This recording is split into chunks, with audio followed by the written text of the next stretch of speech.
देखिए last part में हमने एक्सप्लेन किया है कि हम विस्कोसिटी को मेजर कैसे करते हैं। तो विस्कोसिटी को मैंने कहा था आपको यहाँ पर रियोलॉजी में हम विस्कोसिटी को मेजर करते हैं नीटा, जिसको हमने कहा था shear stress by strain rate, shear stress by strain rate, sigma by gamma dash, that is shear stress by strain rate, sigma by gamma dash. Now on the basis of ये जो viscosity है, हम कुछ liquids को explain करना चाहते हैं on types of liquids. सबसे पहले हमारे पास होता है न्यूटोनियन लिक्विड। न्यूटोनियन लिक्विड, देखिए ये न्यूटोनियन लिक्विड है क्या? न्यूटोनियन लिक्विड वो हो गया कि फॉर एग्जांपल अगर आपने शेयर स्ट्रेस दिया, फोर्स पर यूनिट एरिया दिया और उसमें स्ट्रेन भी उतना ही आया, उसी हिसाब से आया, जितना सिग्मा चेंज हुआ उसी हिसाब से ये गामा डैश चेंज हुआ। जब ये भी चेंज हो जाएगा बराबर उतना ये भी चेंज हो जाएगा, तो विस्कोसिटी में कोई चेंज नहीं आएगी। तो viscosity does not change with shear stress or strain rate। आप स्ट्रेन रेट लिखिए या शेयर स्ट्रेस लिखिए, क्योंकि जैसे ही आप स्ट्रेस देंगे तो उसमें स्ट्रेन तो आएगा, ठीक है ना। तो आप स्ट्रेस को बढ़ाएंगे तो स्ट्रेन तो बढ़ना ही है, तो उसमें लेकिन विस्कोसिटी में चेंज नहीं आता है। That type of liquid is known as Newtonian liquid. देखिए मैं प्लॉट कर रहा हूं यहां पर, शेयर स्ट्रेन या स्ट्रेन रेट आप कह सकते हो, स्ट्रेन रेट वर्सेस विस्कोसिटी, इसमें कोई चेंज नहीं आ रहा है, constant. This type of liquid is known as Newtonian liquid. ठीक, अगर फॉर एग्जांपल आप ये वाला ग्राफ डालना चाहते हो, शेयर फोर्स स्ट्रेन रेट या शेयर स्ट्रेस जिसको आप बोलते हो, तो ये ऐसे होगा। दैट मीन जितना आप स्ट्रेस डालोगे उतना ही रेट में भी आ रहा है, लेकिन विस्कोसिटी में कोई चेंज नहीं आ रही है। This type of liquid is known as Newtonian. तो ये न्यूटोनियन लिक्विड्स हैं। न्यूटोनियन की एग्जांपल्स में आपके पास वाटर है, इसकी एग्जांपल कोलाइडल डिस्पर्शंस, ये कुछ एग्जांपल्स हैं इसकी, या hydrocarbon, simple hydrocarbon,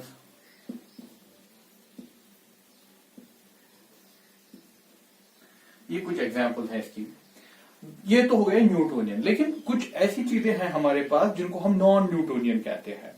non Newtonian में क्या होता है कि कुछ जिसमें विस्कोसिटी चेंज हो जाए, जब आप शेयर स्ट्रेन या शेयर रेट को प्लॉट करोगे तो विस्कोसिटी चेंज हो जाती है। देखिए ये देखिए, ये हम दिखा रहे हैं कि विस्कोसिटी डिक्रीज हो रही है। जब विस्कोसिटी डिक्रीज हो रही है इसको हम कहते हैं शेयर थिनिंग।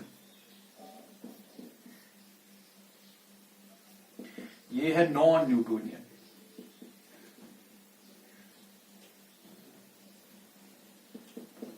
अगर विस्कोसिटी बढ़ गई, शेयर थिकनिंग, ये भी नॉन न्यूटोनियन। थिनिंग हो या थिकनिंग हो, जो हम अभी डिस्कस करेंगे, this is non Newtonian.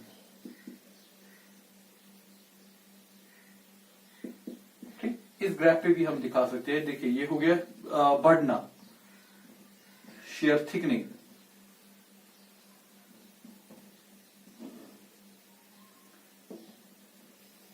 decreases, shear thinning। तो these both are non न्यूटोनियंस, चाहे शेयर थिकनिंग हो चाहे शेयर थिनिंग हो। तो न्यूटोनियन तो समझ आ गया कि विस्कोसिटी चेंज नहीं होगी by changing shear stress, by giving shear stress और बाय चेंजिंग शेयर स्ट्रेन या शेयर स्ट्रेन रेट, तो उससे ये विस्कोसिटी चेंज नहीं होगी। नाउ नॉन न्यूटोनियन को हम अब अलग से देखेंगे। ये जो आपके टाइप्स हैं नॉन न्यूटोनियन के, वो देखना चाहते हैं कि नॉन न्यूटोनियन में कौन कौन से टाइप्स हमें देखने हैं। चलिए देखिए non Newtonian. Non Newtonian fluids, liquids सबसे पहली बात मैं कर रहा हूं सीडोप्लास्टिक की। सीडोप्लास्टिक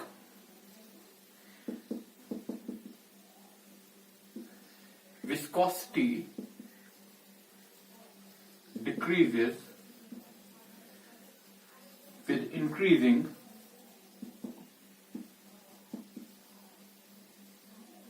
shear rate या strain rate और आप कह सकते हो स्ट्रेस shear force। ठीक, जिसको हम कहते हैं दूसरे लफ्जों में shear थिनिंग। आपने फोर्स दिया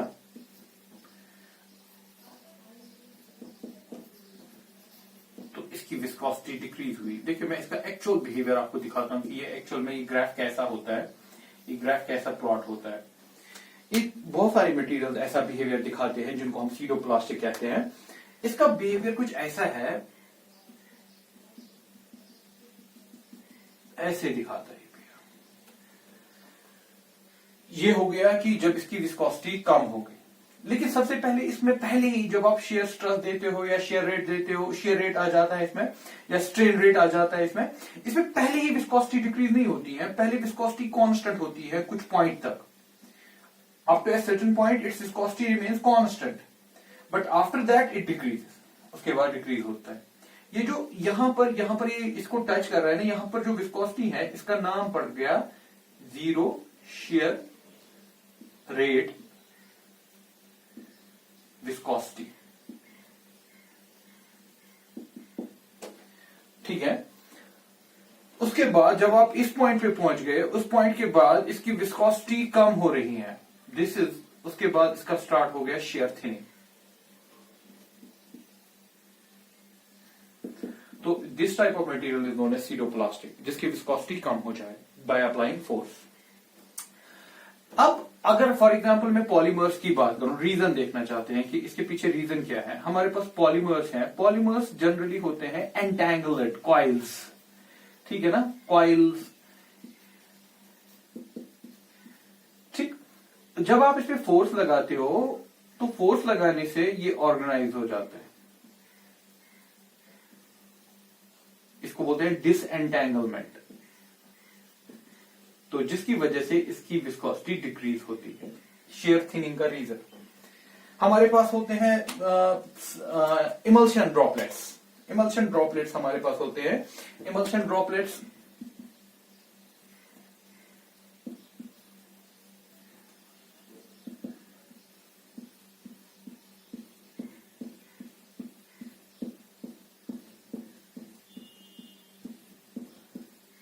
जब आप पे फोर्स लगाते हो, ऑर्गेनाइजेशन ऑफ ड्रॉपलेट्स,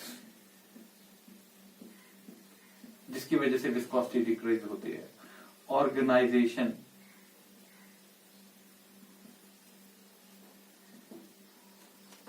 या इलोंगेटेड पार्टिकल्स,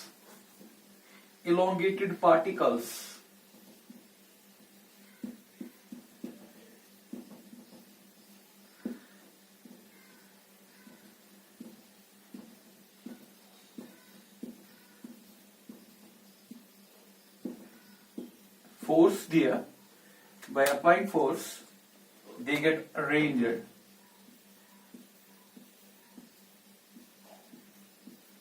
तो शॉर्ट में अगर हम सीडोप्लास्टिक की बात करते हैं, सीडोप्लास्टिक मटेरियल वो होते हैं जिनमें हम फोर्स देते हैं, फोर्स की वजह से उनमें विस्कोसिटी कम हो जाती है।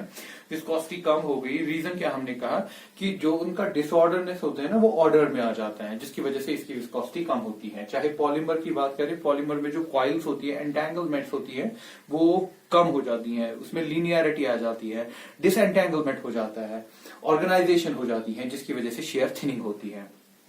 नेक्स्ट टाइप ऑफ, ये तो हो गया एक pseudoplastic. Second type of non Newtonian liquid जिसमें शेयर थिकनिंग होती है, that is dilatant. Second type of non Newtonian, dilatant. Viscosity increases with increase in shear stress, या shear strain rate लिखिए आप, shear stress लिखिए, shear thickening,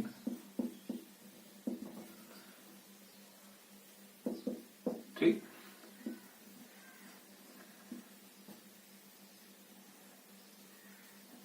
या strain लिखेंगे, viscosity increases, shear thickening हो गई। इसके दैट मीन ये बहुत ही कम चीजों में होता है एज कम्पेयर टू जो आपने पीछे देखा सीरोप्लास्टिक, बहुत सारी वहां उसकी बहुत सारी एप्लीकेशन है, बहुत सारे मटेरियल्स है जो सीरोप्लास्टिक में आते हैं। डायलेटेंट्स बहुत कम है। कुछ एम्फिफिलिक मॉलिक्यूल्स, एम्फिफिलिक पॉलीमर्स, एम्फिफिलिक हो गया जिनमें पोलर नॉन पोलर ग्रुप्स होते हैं, ऐसा बिहेवियर दिखाते हैं। देखिए इनमें क्या है, फॉर एग्जाम्पल हमारे पास कोई पॉलीमर है, एम्फिफिलिक पॉलीमर है, ये मैं एक पॉलीमर बना रहा हूं, इसमें कहीं पर COOH ग्रुप है, कार्बोक्सिलिक ग्रुप है और कहीं पर NH2 ग्रुप है, बहुत दूर दूर है, इनमें कोई आपस में इंटरेक्शन नहीं है। आपने फोर्स लगाया, फोर्स की वजह से ये इनमें कुछ ऐसे चेंज आ गए, ये जो COOH ग्रुप था और ये NH2 ग्रुप था, ये सामने सामने आ गया, जिसकी वजह से इनमें इंटरेक्शन बढ़ गई, hydrogen bonding type of interaction, कोई अदर टाइप ऑफ इंटरेक्शन इसमें बढ़ गई, इंटरेक्शन आ गई। इंटरेक्शन की वजह से इसमें क्या हो गया, इसकी विस्कोसिटी जो बढ़ गई, इसकी विस्कोसिटी बढ़ने के पीछे अब रीजन क्या है, that mean by applying force the functional groups gets exposed to each other and they form interaction, due to this interaction the viscosity increases। तो ये रीजन हो सकता है कि विस्कोसिटी कैसे बढ़ जाती है। ये आपने देखा भी होगा, कुछ लिक्विड्स ऐसे होते हैं, फॉर एग्जांपल दूध में अगर हम आहिस्ता आहिस्ता उसको स्टायर करते हैं तो वो गाढ़ा हो जाता है, या कोई और चीज आहिस्ता आहिस्ता फोर्स देते हैं तो वो गाढ़ा हो जाता है। That comes in dilatant category, कि जिसमें इंक्रीज होती है viscosity by applying force. Third type, हाँ, इसकी जो एप्लीकेशन है, इसकी एप्लीकेशन कम है, लेकिन इनको देखा गया है, ये जो डायलेटेंट्स है, डायलेटेंट्स को यूज किया जाता है शॉक एब्जॉर्बर्स के तरीके पे। शॉक एब्जॉर्बर्स, डायलेटेंट्स की एप्लीकेशन इंडस्ट्री में है शॉक एब्जॉर्बर्स की। फॉर एग्जांपल कोई मशीन है, कोई मशीन के बीच में आपने डायलेटेंट फ्लूइड लगा दिया, ठीक है, इस पे कोई फोर्स पड़ गया, इस पे अचानक से कोई फोर्स पड़ गया, उस फोर्स से क्या होगा, इसकी विस्कोसिटी बढ़ गई ना, ये गाढ़ा बन गया। उस गाढ़े बनने की वजह से इसमें दैट मीन ज्यादा कंप्रेशन ये होगा नहीं, चलेगा नहीं, क्योंकि विस्कोसिटी की वजह से ये इसको चलने नहीं देगा अगर इसकी विस्कोसिटी ज्यादा बढ़ गई। तो as a shock absorber you can use dilated material as a shock absorber. देखिए आप थर्ड कैटेगरी, इसी नॉन न्यूटोनियन में third category, that is known as thixotropic. Thixotropic, thixotropic क्या मटेरियल है, हम इसमें प्लॉट देख रहे हैं, शियर स्ट्रेस या स्ट्रेन, विस्कोसिटी। देखिए इसमें क्या हो रहा है, कोई मटेरियल था, इसकी विस्कोसिटी बहुत अच्छी खासी थी, आपने क्या कर दिया, आपने इसमें फोर्स लगाया, फोर्स लगाने से क्या हो गया, इसकी विस्कोसिटी आहिस्ता आहिस्ता कम हो गई, शेयर थिनिंग हो रहा है। क्या हो रहा है, शेयर थिनिंग हो रहा है, विस्कोसिटी का कम होना, जैसे सीरोप्लास्टिक में आपने देखा, इसकी विस्कोसिटी कम हो गई, ठीक। आफ्टर सम टाइम, कुछ टाइम के बाद हम इसमें देख रहे हैं कि ये वापस अपने आप को रिकवर कर रहा है, इसकी विस्कोसिटी आहिस्ता आहिस्ता बढ़ रही है विद टाइम, शेयर थिकनिंग, ठीक है। कुछ टाइम के बाद इसमें देखा, इसमें शेयर थिकनिंग हो रही है, इसमें विस्कोसिटी फिर से बढ़ रही है, वापस आ रही है, लेकिन आफ्टर सम टाइम, ठीक है। These types of material is known as thixotropic. ये इसकी बेस्ट एग्जांपल कौन सी है, पेंट की। पेंट आपने देखा है, जब पेंटर आता है तो वो पेंट का डब्बा लाता है, पेंट का डब्बा जब खोलते हैं ना तो उसमें देखते हैं जो उसमें मटेरियल होता है उसकी विस्कोसिटी बहुत अच्छी खासी होती है। उसके बाद वो उसमें ब्रश डालता है, ब्रश घुमाता है, आहिस्ता आहिस्ता जब वो उसमें घुमाता ब्रश है तो उसकी विस्कोसिटी विद टाइम कम हो जाती है। जब उसकी विस्कोसिटी कम हो गई, शेयर थिनिंग हो गई, तो उसके बाद वो ब्रश उठाता है और दीवार पे लगा देता है। दीवार पे विस्कोसिटी बहुत कम होने की वजह से क्या होता है कि वो बहुत अच्छे से यूनिफॉर्मली डिस्पर्स हो जाता है, डिस्ट्रीब्यूट हो जाता है वॉल पे। ठीक, जब वो यूनिफॉर्मली डिस्ट्रीब्यूट हो जाता है उसके बाद थोड़े टाइम के बाद क्या हो जाता है, वो रिकवर करता है। दैट मींस कुछ टाइम के बाद, there is a time dependency, time यहाँ पर बहुत इंपॉर्टेंट फैक्टर है। कुछ टाइम के बाद क्या होता है, वो रिकवर करता है। रिकवर करने का मतलब कि उसकी विस्कोसिटी वापस आ जाती है, अल्टीमेटली वो फिर से वो गाढ़ा हो जाता है और वो दीवार पे चिपक जैसे जाता है, ठीक है ना, सेटल हो जाता है दीवार पे। That is the paint is an example of thixotropic. अब थिक्सोट्रोपिक में क्या लिखेंगे हम, कौन सा मटीरियल है, विस्कोसिटी पहले क्या हो गया, डिक्रीज हो गया, viscosity decreases with increasing shear stress या strain, with increasing shear stress, and after some time कुछ टाइम के बाद, the time dependency, recovery occurs